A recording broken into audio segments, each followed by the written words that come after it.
All right, Trey. So, co-founder and CEO of Better Booch, which has been bootstrapped from 0 to 7 million in revenue before taking on any outside capital, which is an incredible accomplishment. And we'll go a little bit more into that in a sec.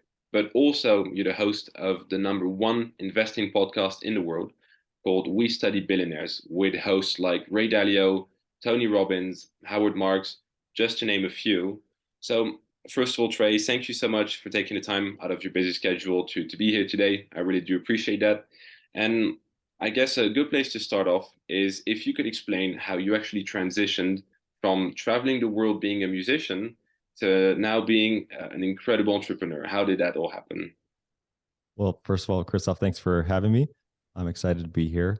I have a have a newfound joke that actually is true, where I like to say I met my now wife at a birthday party in LA. We were both touring musicians at the time, Wow. and she said, I asked for her number, and she said, "Sorry, I don't date other musicians." And I said, "Oh, I'm in beverage." So, but the reality is that I was thinking about, um, pivoting to a different career at that point and she was too, actually, I came to find out. And um, how it transitioned, how it transpired was really achieving and being lucky enough to achieve such a high level of success in the music industry early on allowed us to check a lot of boxes that I feel like not many people get to check as early as we did. For instance, seeing the world, Yeah. getting paid to see the world, so and when you're on tour, there's not a lot of overhead, so you can save up a good amount of money. I found myself in my early 20s, and I had seen the world, and I had some money saved up, and I had also experienced what it was like to live that lifestyle, to the at least secondhand, being sort of like 6 degrees from stardom, because I was usually a backup musician. And I got to one of the big epiphanies I had actually was that playing for 10 to 20,000 people felt emptier to me than playing a small room in a club that, maybe I had 100 people. And so that was really interesting because it opened my eyes to say, oh, okay, well, the latter is very achievable, and I can do that almost all the time. So if I have access to that so easily, then what else can I do with my time? Because when you're a touring musician, you're kind of a professional traveler, and a lot of people don't necessarily realize that. But while I thought initially I'd be kind of in control of my own time, I found that it was the exact opposite. I was missing friends' weddings and special events, and just because I'd make plans, but then get a tour, and I'd be gone and be on the road for months, and so I had no control over my time. You spend 23 hours of the day, in a room, on a couch, on a bus, in an airport, in a hotel room. Um, and that 1 hour of the day to play music is great, but it didn't seem like the best trade-off as far as the time goes. And I feel like I'm just a naturally, I don't know, productive guy. So it was almost torturous to just be kind of like twiddling my thumbs for hours of the day to try to, get through the day to the show. So I started studying things like investing and, thinking about other ways to make money with my downtime. And along the way, my sister was pretty adamant I tried drinking kombucha because she was going through cancer treatments, and it was the only thing that made her feel better. And there's a lot of research now to know why that was, but this is 10 years ago, and she said this stuff is magical and you need to be drinking it. And I tried it, and I did not like it at all. And a lot of kombucha, even to this day, is pretty polarizing just because it can be very sour or even vinegary sometimes, because it's fermented. And I was, I guess, curious enough to start brewing it myself at home. And I had this epiphany when I tried a batch at home for the first time, that it was so delicious because we were brewing it in a different way than what was on shelf. Um, that I thought everyone I knew and grew up with would actually drink this over a soda if I didn't, and I wouldn't even have to, tell them about the health benefits. It just tasted that good. Oh, And um and it was tea, sugar, water, and then this thing called a kombucha culture, which is free, and it just makes more of itself as it ferments from batch to batch. And I didn't know a lot about business, but I thought that sounded like an interesting business model.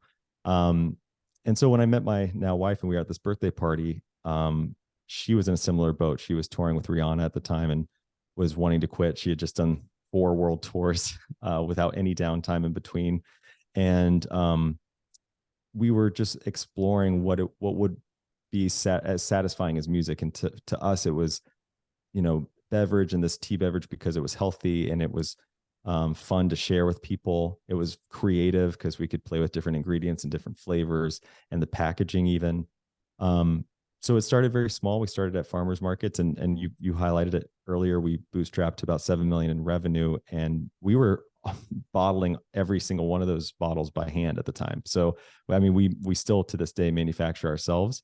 So when we say bootstrapping, I mean, we're talking about literally, hand labeling things, hand bottling, hand capping, mopping floors. I mean, it was hardcore, bootstrapping. So anyway, that's kind of how we got started. But that's a very interesting journey. First of all, what a small world actually to meet your wife, your now wife, touring. And just a quick question. And did she believe you when you said that you were in the beverage industry? How did you actually manage to No, even stay in no, contact? she didn't believe it for a second, but she was, I guess she was, humored enough by it Okay, to, so under to, your uh, charm.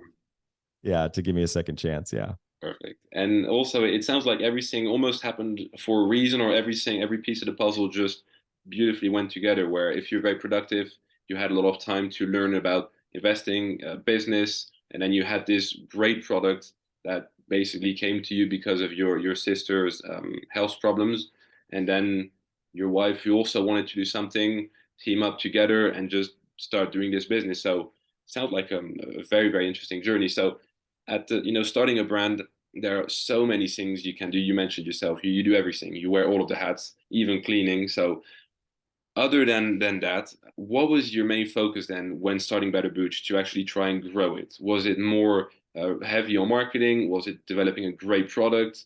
Where was your focus at? It was definitely the product. And to be quite honest, when we started the the business, kombucha was almost unheard of at the time. I mean, compared to today. I mean, it wasn't a commercialized product. That really, it wasn't.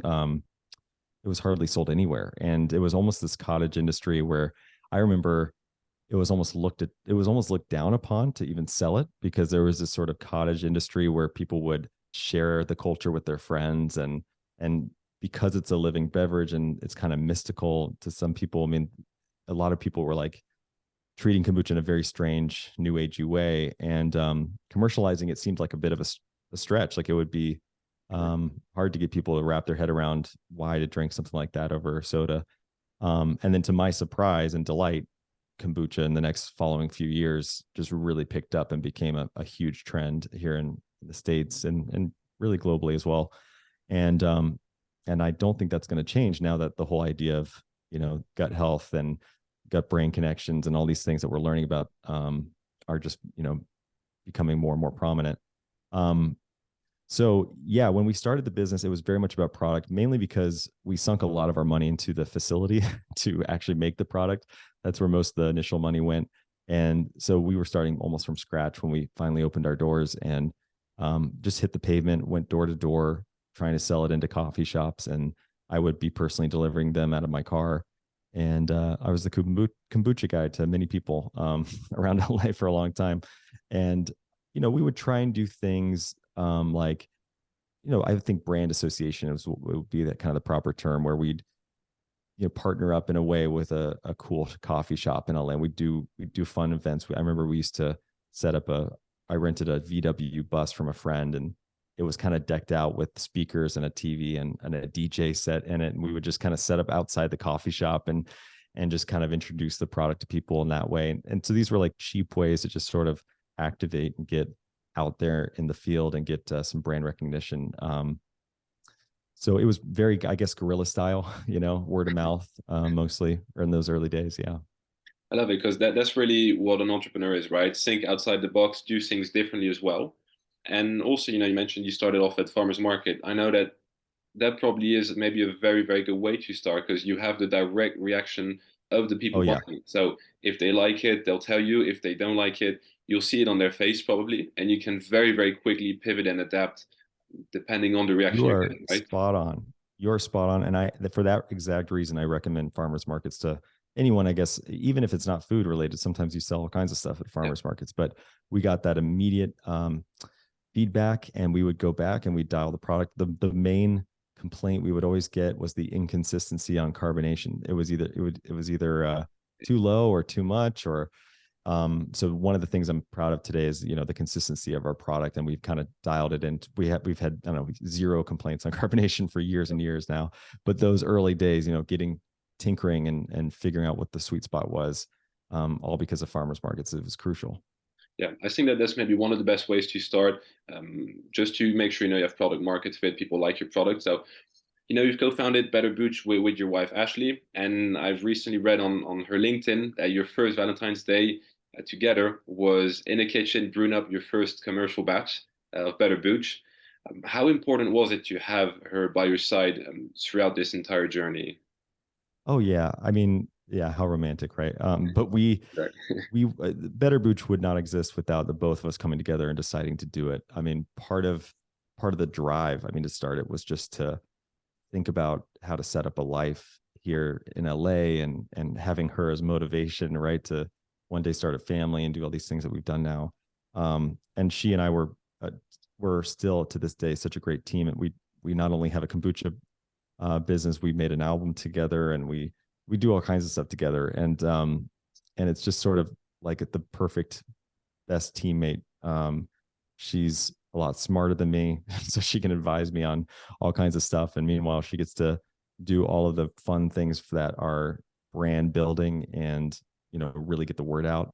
Whereas I find like I'm not as, you know, not as I guess, like, what's the word, talented in that say, or naturally talented or gifted in that way like she is. But I like numbers, and I like the operations side of the business, and I like the things that probably would bore her to death. So we really play off each other well.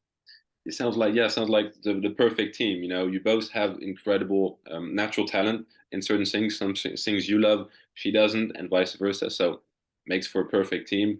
Now, the $1 million question, or more, the $7 million question is, how did you go from 0 to 7 million in revenue with no outside capital? What was the roadmap there, if you can?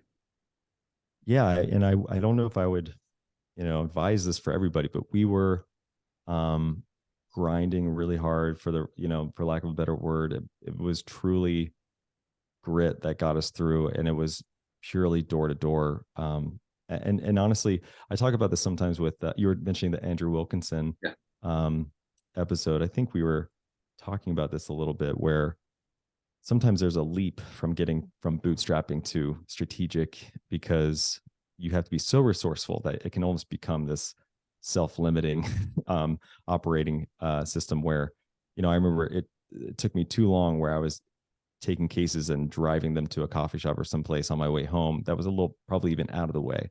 And as the company starts to grow and grow, you start to realize the value of your own time, and how, you're actually doing the company a disservice by using up your time on stuff that could be easily handled by somebody else.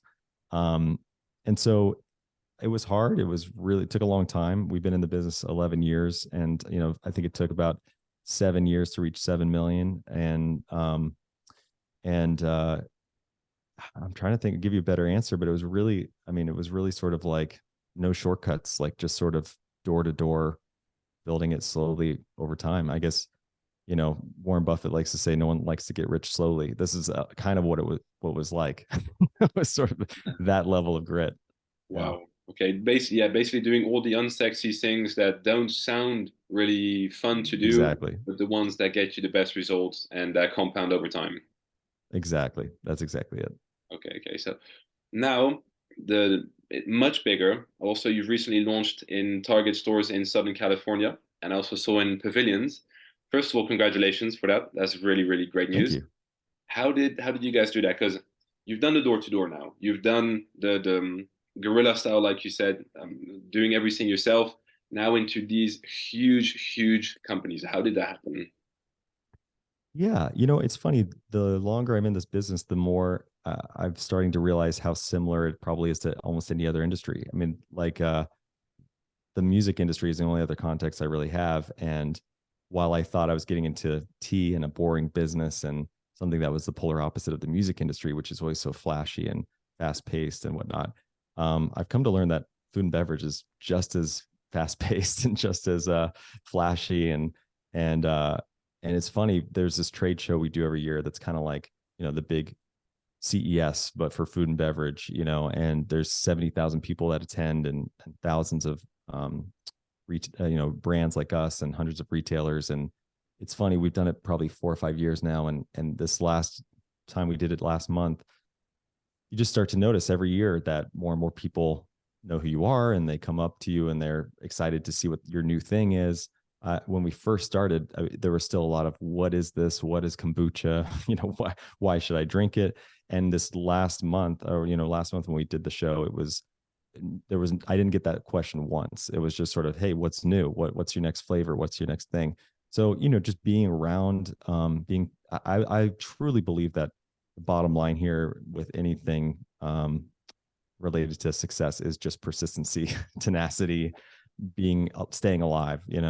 I've seen that just too much in my career to believe otherwise. I think it's just a matter of being around and sticking through it, sticking it out, getting back up when you're knocked down. And so I guess the Target thing specifically came about at one of these shows where they'd been hearing about us and came up, and we got that opportunity to taste some stuff with them. And it turned out to be a really great relationship. And so far we've been really happy with it. That's really incredible to hear. Is it Expo West you're talking about for the event? Yes, correct. Okay, Yep, okay, exactly. okay. I saw also, I believe it was a TikTok your wife did where last year you had a certain amount of space, and this year you had to come up with a different uh, structure basically for everything. Did that work out well with the limited space you had for your screen, I Yes. believe, and then the whole stand that went well? Yes, exactly. Yeah, exactly. We actually, the other side of that coin was there was a lot of talk this year from other brands about whether or not they were actually going to do the show. Because, everyone's kind of eyeing down the current environment. Fundraising's dried up and people are really, sharpening their pencils and battening down the hatches. And sometimes the trade show expenses feel a little bit superfluous. You never really know how to quantify the ROI. So we did it on a budget. That was the other thing, we're like, all right, we're going to do it, but we're going to reuse a lot of stuff we have laying around and repainting stuff and just sort of repurposing it. So we got creative, and I was actually way happier than with the booth we had this year and the layout, the flow of it. We had these benches where people could sit down and enjoy a beverage, and it was even better than what we did the year before. So sometimes that being resourceful can play into your favor as well. Yeah, no, definitely. I can only imagine how nice also that must feel. Like you said, your first Expo West, maybe people come up, they're a bit suspicious, like, what is this kombucha? What is, I never heard of it. And now people just know about you guys. They know about the product and they just want to know what's new, maybe even taste. So probably seeing that transition, that must be very, very comforting for you guys to know that what you're doing is actually working. So you've maybe answered this already a little bit when you mentioned, determination, just being consistent, resilience, not giving up. But what have you then personally learned about business generally after growing Better Booch to what it is today?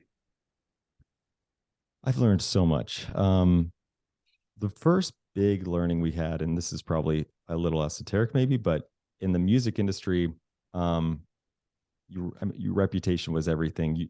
Being just a good hang was almost 90% of the job, because people are, like I said, you're spending 23 hours a day outside of the stage with people. They want to make sure you just get along well.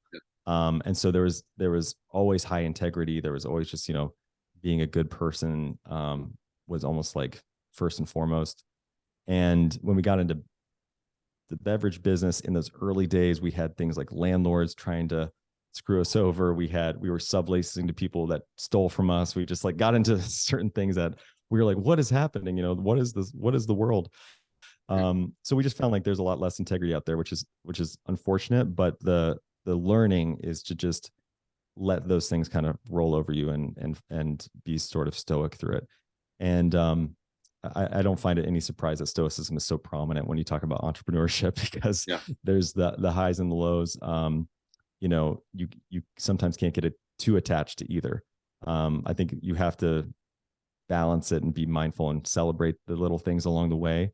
But there's certainly so many challenges and hurdles that I would say entrepreneurship, our journey has felt almost like a video game. I mean, where okay, it's the next challenge, right? Like we've never arrived anywhere where it's felt like, cool, now we're just smooth sailing, you know. It's just sort of like the bigger we get, there's just a new issue, you know, or new challenge to kind of overcome.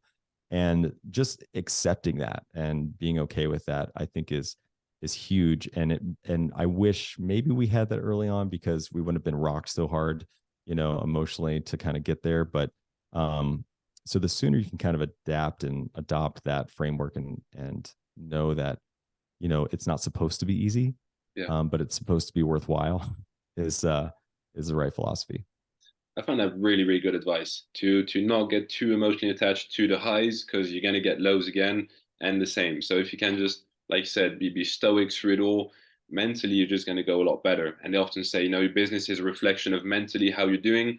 The better you can do mentally, probably the better you can do in your business as well. And the comparison to a video game, I think that's good, because yeah, you get up one level, but then you have a bigger boss you got to face, and the same and the same. You never just finished and you have just life smooth sailing. So, and then you've successfully raised an impressive amount of capital. What would be your advice to someone that is looking to raise capital successfully? So the thing about raising capital that I've learned, there's maybe a few things. One is it's a numbers game. At least it has been for me. So for, you know, we've raised over 9.5 million at this point, and that's over a number of years.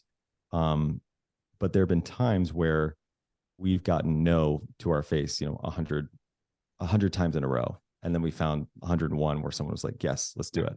And so you hear that a lot, but it's hard to kind of live through it. And I almost equate it to, I didn't really quite experience this in music, but I have to believe it's very similar to being like an actor who's going on auditions. Because oftentimes when you're raising money, it's almost like, you know, you're auditioning, you're kind of pitching your company to somebody. And so there's not often callbacks, right? Sometimes it's like, so it can feel pretty taxing and exhausting and arduous and tedious and all these things while you're kind of going through it. But once you do find the one person who wants to commit, it's like, it's totally always worth it.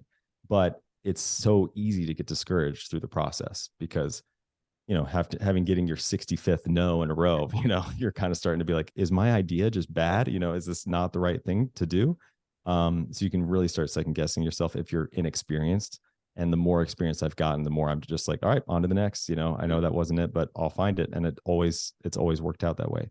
The next thing I would say is, as much as you can, I would set parameters for the fundraise. So a good example would be, well, actually, let me back up. There's even one step before that. The first step is creating warm relationships ahead of time, way ahead of time, and then keeping them ongoing. One thing that we've adopted is just every investor I meet, whether they invest or not, I typically add them to a newsletter of ours that's specifically catered to investors. And it's just sort of keeping them abreast of business updates. And it's not really weekly. It's probably like maybe once or twice a month, but there's always some update. Hey, we're in Target now. Hey, we're in this now. Hey, you know, and it just keeps the conversation warm, whether, you know, they can unsubscribe if they want, right? But having those warm relationships is so crucial to when you do go to fundraise, and they're not starting from scratch. Like they do, yeah, I've been seeing your updates. You guys are crushing it. You guys are killing. I've been wanting to invest. You know, they get people excited.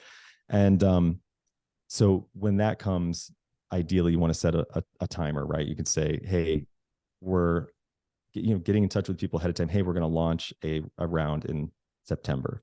And then when it does, it's say, okay, guys, we're launching the round. We've got 6 weeks. I'm 100% available for the next 6 weeks. Ask me anything. Let's meet if you need, you know, questions, diligence. But then on 6 weeks, we're reviewing term sheets. You know, at the end of that 6 weeks, we're reviewing term sheets and we're deciding and we're moving forward. It's funny because like investors need deadlines like anybody else. Otherwise, it'll just drag on and on and on, and they'll just request more and more things from you, and they can get analysis paralysis. And so I'd say in a way, fundraising is a lot about momentum, just not losing the momentum, staying in control of it. I've definitely failed at that so many times. So I'm talking from experience to know, like, this has been a hard lesson for me to learn, because it's so easy to feel like you don't have the leverage, right? When you're the small guy in the room and someone's writing you a check, it's hard to be like, hey, I need this from you by this date, or it's not happening. Because in your back of your mind, you're like, I desperately need your money, and I would probably wait months, or like whatever. But like you really can't play that card. You have to, stay in control.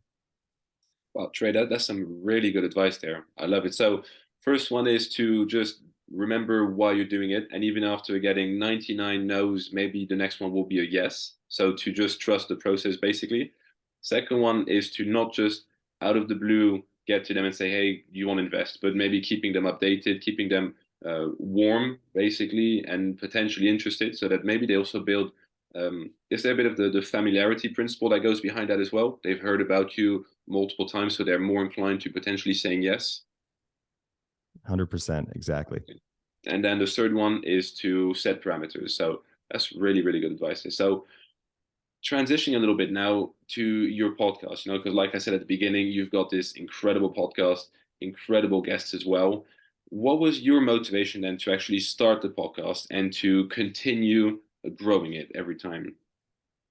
Yeah, well, I do want to specify that I didn't start the podcast, but I was hired as a host a few years ago, and Okay. I was a longtime listener of the show prior to that. So it's kind of funny because after I had this really serendipitous opportunity to have dinner with Warren Buffett 8 years ago or so, I wanted to learn everything about him, and it led me to this podcast, and I started listening to it on my commute to work every week, and I don't even know I realized how big the show had really gotten, but I literally been listening from the first episode they put out, and I can prove it because I think I'm the call-in questioner on episode like 3 or something, 4 maybe. So you can go back and find my I can prove it. But yeah, over the years, from studying so many, or just learning about entrepreneurship, I was already, I'm sure every entrepreneur does this, where they study the greats and they try and learn from the Elon Musks and the Jeff Bezos and all the people. And one of the things that's stuck with me is that everyone who's successful is continuously learning. They're always reading, they're always advancing their knowledge. And it occurred to me that I didn't really have a vehicle for that, besides just reading in my free time. But even that is somewhat sometimes hard to fit in with the rest of your life. And I have 2 kids and a family, friends and a business. So sometimes it's hard. So having kind of a forcing mechanism to continuously learn was kind of fun. So I liked the idea of hosting the show because it would just give me these opportunities to continue to study these people I was already studying, and be a part of a network that I really believed in, and have that time dedicated to advancing my own, personal knowledge. So it kind of checked all those boxes, and I just threw my hat in the ring when they were looking for a new host, and luckily they took me on.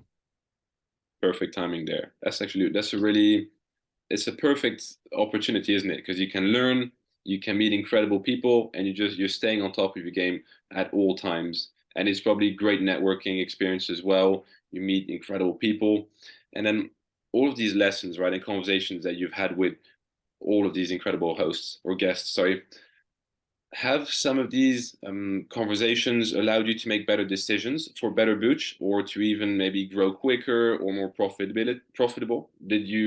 Were you able to transition some of the learnings from the podcast to your business? Yeah. And what's funny is I would say yes, from the host or from the guests, I've certainly learned a lot. And what it's almost given me more confidence in knowing that there's this saying, right? No one knows nothing, because I've interviewed the smartest people in the world, and sometimes they have completely opposite opinions of each other. And it's sort of this interesting dynamic where the smarter you are doesn't necessarily mean that everything leads to the same conclusion. And Right. so you can kind of take that to just build confidence in your own thoughts, your own critical thinking. But I would actually say that the most I've adopted and taken to Better Booch has come from Stig, who runs the network, the Investors Podcast Network. He's an amazing CEO of that company, and it was, it's kind of my first context outside of Better Booch, seeing how another company is run, and especially like intimately, where I see the weekly updates. I would say that I've learned and adopted more from him and his style that I've taken over to Better Booch, because I'll pick up, the way he impresses the values of the network and the company onto people and keeps people motivated, keeps people feeling up to date and engaged.